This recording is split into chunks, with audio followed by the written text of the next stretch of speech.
Hello tout le monde, je vous retrouve aujourd'hui pour une nouvelle vidéo donc qui va être un top série.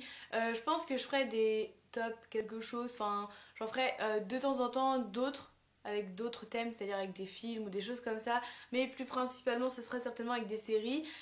Donc j'ai décidé de faire mon premier aujourd'hui et voilà, donc je vais vous présenter 5 séries que j'ai pas du tout classées dans l'ordre de préférence parce que tout simplement j'ai pas réussi, parce qu'il y avait 2 séries qui se démarquaient mais les 3 autres, voilà, je les aimais toutes les 3 pareilles, du coup j'arrivais pas à les classer, enfin bref. Avant de commencer, je tenais à vous dire que dans la barre d'infos il y aura des résumés, enfin des liens pour avoir des résumés de Allociné ou je sais pas où encore, pour vous faire des résumés un peu plus complets, parce que vu que c'est la première fois que je fais ce genre de vidéo, je sais pas du tout si je ferai des bons résumés etc, donc je préfère vous mettre un truc dans la barre d'infos comme ça au cas où, voilà.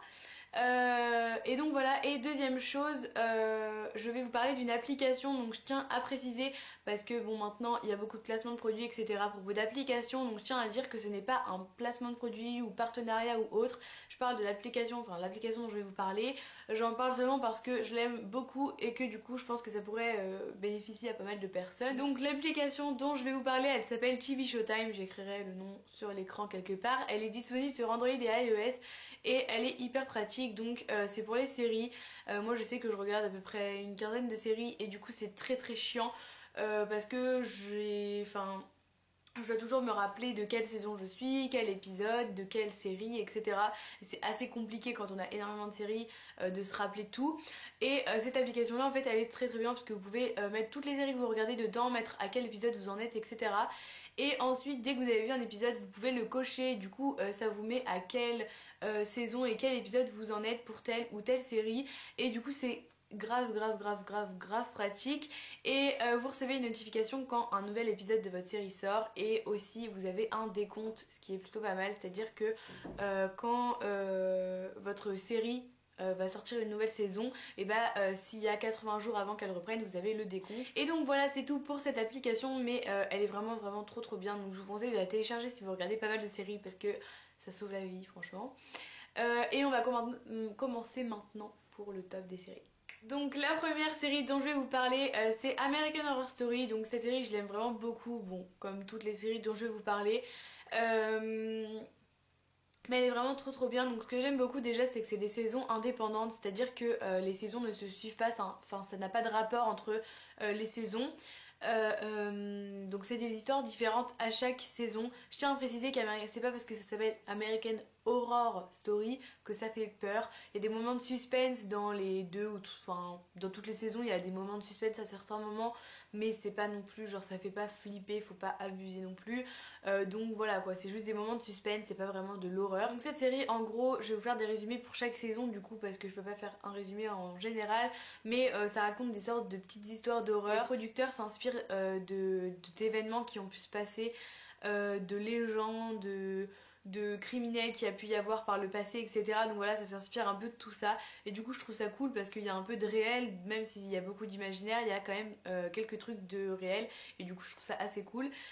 Donc voilà, donc maintenant je vais faire des résumés pour chaque saison un peu. Donc la première saison, elle s'appelle Murder House, donc la maison de l'horreur. Et en gros, c'est un couple, donc la femme, le mari et un enfant, enfin la fille, elle a genre 16 ou 17 ans. Et ils emménagent, avant ils habitaient à Boston et pour X et Y raison ils vont emménager dans cette maison, sauf qu'ils vont très vite se rendre compte qu'elle est un peu maudite et que elle a un passé assez chargé cette maison et que c'est très chelou et qu'il s'est passé énormément de choses dans cette maison. Et voilà, ils vont commencer un peu à paniquer, tout ça, mais franchement la première saison elle est vraiment trop bien, c'est hyper motivant pour regarder les autres saisons, je vous jure. Et voilà, en tout cas la première pour moi c'est une des meilleures parmi les 5. Et voilà, donc franchement je vous conseille énormément la première, elle est vraiment trop bien. Et du coup ce qui est bien c'est que vous n'êtes pas obligé de regarder toutes les saisons quoi. Il peut y avoir une saison qui vous plaît pas, mais c'est pas pour autant que la saison d'après va pas vous plaire. Donc voilà, je vous conseille, si la saison 1 ne vous plaît pas, de quand même essayer de regarder la saison 2 parce que ça a aucun rapport. Donc du coup c'est plutôt cool parce que voilà, on peut ne pas aimer une saison et en aimer une autre. Donc voilà. La deuxième saison elle s'appelle Asylum, donc c'est dans un asile psychiatrique qui est tenu par des bunsers. Et en fait donc la chef des bunsers entre guillemets, elle a genre une cinquantaine d'années et elle est hyper méchante avec les patients, c'est un truc de fou, elle est hyper méchante, c'est une vraie connasse. Et il y a aussi un médecin qui est hyper sadique et tout. Et donc la saison 2, voilà, elle se passe autour d'un homme qui arrive dans cet hôpital psychiatrique et tout, enfin dans cet asile plutôt, enfin c'est comme ça qu'il s'appelle ça. Et voilà. Et la saison 2 elle est vraiment bien, mais elle est un peu trop sadique je trouve, enfin, à mon goût. Je l'aime bien mais voilà, il y a des moments c'est un peu trop sadique pour moi en tout cas. Après il y a peut-être des gens qui vont bien aimer, enfin je l'aime bien hein, mais voilà, il y a des moments c'est un peu trop chelou. Mais sinon elle est vraiment trop bien. La troisième c'est Coven, donc en fait il n'y a pas trop de traduction en français mais ça parle de sorcières, de réunions dans des lieux et tout, enfin voilà. De base j'avais un peu peur que vu que c'est avec les sorcières que ce soit un peu kitsch etc, mais non franchement en fait ils tournent ça hyper bien. De base ça pourrait faire des histoires banales mais ils tournent ça vraiment hyper bien et c'est hyper bien réalisé. Ça fait beaucoup de fois le mot hyper mais bon voilà. Et donc par exemple pour les sorcières ils vont parler de Salem, ils vont parler des légendes qu'il y a eu par rapport aux sorcières et tout, donc c'est vraiment assez cool parce que voilà ils reprennent des faits un peu réels, enfin des légendes et tout. Donc voilà, et donc la troisième en fait ça commence avec une fille donc qui a genre 16-17 ans et qui va découvrir qu'elle est une sorcière après un événement que je ne vous spoil pas. Et en fait elle va découvrir qu'elle est une sorcière, donc sa mère va l'envoyer dans ce coven, donc dans cet endroit où il y a des sorcières etc. Donc ils sont vraiment pas beaucoup, c'est une hyper grande maison et ils sont genre 7, un truc dans le genre, ils sont pas beaucoup hein. Et du coup ils vont leur apprendre à contrôler leur pouvoir etc. Et ils ont tous un peu des dons différents, c'est-à-dire qu'ils sont doués pour différentes choses selon qui ils sont, etc. Et la troisième, elle est vraiment trop bien. La quatrième, elle s'appelle Freak Show, donc c'est la foire aux monstres. Donc celle-là, j'ai pas du tout accroché. Le concept était bien, enfin l'histoire de base était cool, mais j'ai pas du tout accroché. En gros, c'est une femme qui tient une foire, un cirque, et en fait elle fait un cirque avec des personnes, donc c'est des humains, sauf qu'ils ont des problèmes et ils sont considérés comme des monstres. Par exemple il y a un mec qui a des pinces à la place des mains etc. Et donc de base ça aurait pu vraiment être cool mais je sais pas, j'ai pas du tout accroché l'histoire etc. Enfin c'est un peu trop le bordel, il se passe pas grand chose. Voilà, je la trouve pas trop intéressante, mais voilà, après bon, chacun ses goûts, mais je sais que moi je l'ai pas trop aimé et je l'ai même pas regardé en entier. Mais voilà, le concept de base de Pu était bien, donc allez la voir, vous pourrez peut-être aimer vous, mais moi c'est pas mon cas. Et la cinquième, je l'ai pas finie d'ailleurs, elle s'appelle Hôtel, donc bah, ça se passe dans un hôtel. Il y a Lady Gaga qui joue dedans et franchement elle est trop bien. Ça lui correspond énormément ce genre de série, ça lui correspond vraiment trop bien. Et donc il se passe énormément de choses, il y a des disparitions un peu dans cet hôtel et tout, mais je peux pas trop vous en parler parce que je l'ai pas vu en entier, donc voilà. Mais la cinquième est vraiment trop bien pour les 2 ou 3 épisodes que j'ai vus pour l'instant. Et voilà. Donc c'est tout pour cette première série. La seconde série dont je vais vous parler c'est The 100. Donc je pense que vous connaissez parce que ça commence à être assez connu quand même depuis la sortie de la saison 3. Donc en gros l'histoire de base, donc faut que je remonte au début. En gros c'est la Terre qui a été irradiée par des radiations, donc des trucs nucléaires etc. Et donc il y a des rescapés qui vivent dans l'espace, dans un truc qui s'appelle l'Arche, enfin il y a 12 nations. Sauf qu'en fait le gouvernement de cette arche va se rendre compte que les ressources s'épuisent, donc tout ce qui est oxygène en gros, et qu'ils n'en ont plus pour très longtemps. Du coup secrètement ce gouvernement va envoyer 100 prisonniers mineurs sur Terre pour voir si la Terre est réhabitable. Donc voilà, ils vont envoyer des prisonniers parce que comme ça ils se disent en gros que c'est moins grave que si c'est des personnes de la civilisation en gros, parce que bon ils ont commis des délits. J'ai bugué. Ils ont commis des délits plus ou moins graves, donc du coup voilà, pour eux c'est moins grave que si c'était quelqu'un d'important, enfin voilà, si c'était quelqu'un d'autre quoi. Et voilà. Donc ils vont être envoyés sur Terre, etc. Bon, je vous le cache pas, la Terre va être habitable, ce qui est logique parce que sinon il n'y aurait pas de suite à la série. Donc voilà. Et donc ces 100 personnes vont devoir... Enfin, ils vont aller sur Terre, ils connaissent pas du tout, ils ont jamais vu ça de leur vie. C'est comme si vous arrivez dans un truc que vous avez jamais vu. Enfin voilà quoi, c'est un truc de fou pour eux. Et ça va être un peu l'anarchie au début parce que du coup c'est que des jeunes. Et il n'y a aucune loi, etc. Il n'y a pas de chef qui a été désigné et tout. Donc du coup, il y en a qui vont vouloir se désigner chef, qui vont vouloir diriger tout le monde, mais il y en a qui vont pas être d'accord, etc. Enfin, ça va vraiment être le gros bordel au début. Et ils vont se rendre compte en fait qu'ils ne sont pas tout seuls sur Terre, qu'il y a déjà du monde. Donc voilà, et à partir de là, ça va vraiment être trop bien.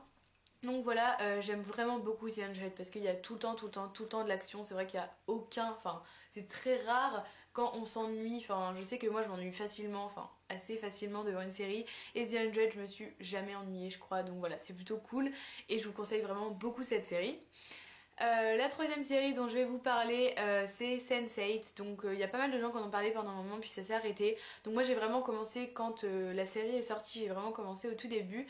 Et je vous avoue que je l'aime trop. Alors elle est assez compliquée à comprendre, les épisodes durent 1 heure donc c'est assez long, mais franchement ça passe vite quand on regarde l'épisode. Après il faut vraiment bien se concentrer et tout. Surtout que moi du coup quand je les ai regardés en VAST FR parce que ça venait de sortir. Après vu que c'est en français c'est peut-être un peu plus facile. Mais bon, voilà, ça reste assez compliqué le concept et tout. Donc l'histoire commence avec le suicide d'une femme aux États-Unis et à sa mort en fait, à la mort de cette femme, il y a 8 personnes qui vont être liées. Donc ces 8 personnes sont vraiment placées partout dans le monde, vraiment aux 4 coins du monde, ils se connaissent pas du tout, etc. Et ils vont être liés, c'est-à-dire que si une personne ressent euh, quelque chose, et ben les 7 autres personnes vont le ressentir, enfin voilà, ils vont vraiment tout partager, etc. Et ils peuvent aussi intervenir dans leur monde respectif, c'est-à-dire qu'une personne peut intervenir dans le monde de quelqu'un d'autre sans que tous les autres gens autour les voient bien sûr, enfin voilà, vous avez compris un peu le truc je pense. Et du coup voilà au début ils vont vraiment galérer à comprendre ce qui leur arrive parce que bon vous ressentez des choses que vous ne ressentez pas vraiment ou vous posez un peu des questions et après ils vont commencer à voir des choses qui ne sont pas vraiment là, enfin voilà quoi, du coup ils vont un peu se poser des questions et ils vont finir par comprendre leur truc. Et il y a une organisation, enfin un groupe de personnes qui est contre eux, qui veulent faire des recherches sur eux parce que pour eux ce n'est pas normal qu'ils puissent être connectés comme ça et tout. Et donc voilà, franchement, il y a tout le temps de l'action aussi. Après, le concept, c'est un peu difficile à comprendre et tout, mais franchement, c'est hyper cool cette série et je vous la conseille à 300%. La quatrième série dont je vais vous parler, bon ça, je pense que vous la connaissez, c'est Teen Wolf. C'est vraiment la série que j'aime par-dessus tout. Donc voilà, parce qu'en plus, il y a Dylan O'Brien qui joue dedans, donc c'est encore mieux. Donc voilà, elle est surtout connue depuis la saison 5. Enfin, avant, ça a commencé à se faire connaître vers la saison 4.